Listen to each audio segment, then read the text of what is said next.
Hi, I'm Eugene, a Garmin product trainer. We all know that the deeper you dive, the faster your NDL decreases.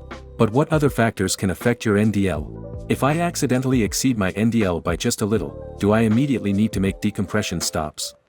What will my dive computer display? In this video, let's take a closer look at NDL. First, let's quickly review what NDL means. NDL is the maximum amount of time a diver can stay at a given depth without needing to make any decompression stops during ascent. Within that time, the amount of nitrogen in your tissues remains at a level your body can safely tolerate at the surface. So if you maintain a proper ascent rate, you can safely return directly to the surface without even making a safety stop, and you won't be at risk of decompression sickness. At this point, you might be wondering, if I only exceed my NDL by a tiny amount for a short time, do I still have to make decompression stops? To answer that question, we'll use the same chart from the previous video, where we explained how decompression stops work. The default conservatism setting on Garmin dive computers is GF3575. Everything below this line is within the default NDL. As long as we stay within this area, we can ascend directly to the surface without stopping. The amount of nitrogen in our tissues will remain below 75% of the M value. Now, back to our question. If we only exceed the NDL briefly, there's a good chance we'll naturally get back within the NDL later in the dive. In other words, we'll complete the required decompression without even realizing it. So what does the dive computer show? As soon as you exceed the NDL, it will display a decompression warning. At this point, the required decompression time is still very short. If you begin ascending right away, you'll soon be back within the NDL. The dive computer will then notify you that decompression is complete. Although you no longer need decompression stops, your NDL will still be very short. If you descend again, the decompression warning will likely appear once more. In the previous video, we explained that the decompression algorithm models the human body using 16 theoretical tissue compartments. Each tissue compartment on-gasses and off-gasses at a different rate. Each compartment also has a different nitrogen tolerance. Fast tissues generally tolerate higher nitrogen pressures. Slow tissues usually have a lower safe limit. This safety limit is called the M value.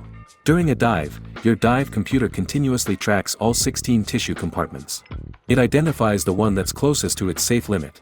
The NDL shown on your watch is calculated based on whichever tissue compartment is expected to reach that limit first.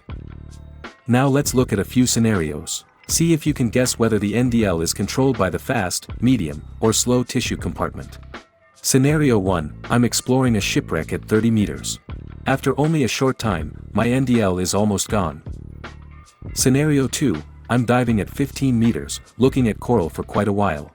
After returning to the boat and taking a surface interval, I dive again to the same depth. This time, my NDL is shorter than before.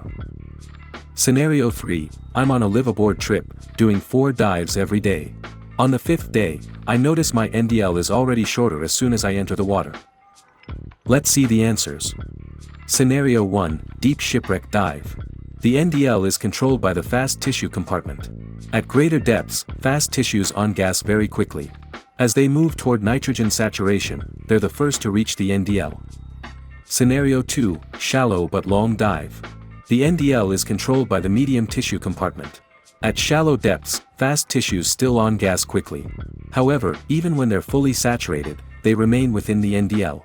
Meanwhile, because the dive lasts much longer, the medium tissues continue on-gassing and gradually move closer to the NDL. Then, because medium tissues off-gas more slowly, they still contain some residual nitrogen even after the standard 1-hour surface interval. That's why the second dive has a shorter NDL. Scenario 3, Multi-Day Repetitive Diving. The NDL is controlled by the slow tissue compartment. Slow tissues on-gas very slowly. 1 or 2 dives don't leave much residual nitrogen. But they also off-gas very slowly. Even after a full night's sleep, they may not have completely off-gassed. So after 4 dives a day for 4 consecutive days, the slow tissues gradually accumulate a significant amount of residual nitrogen. Because they also have a lower nitrogen tolerance, they become the tissue that determines your NDL when you start diving on the 5th day.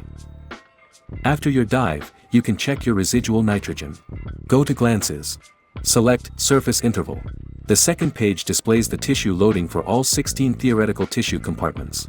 The compartments on the left are the fast tissues. Those on the right are the slow tissues. Their nitrogen loading gradually decreases over time.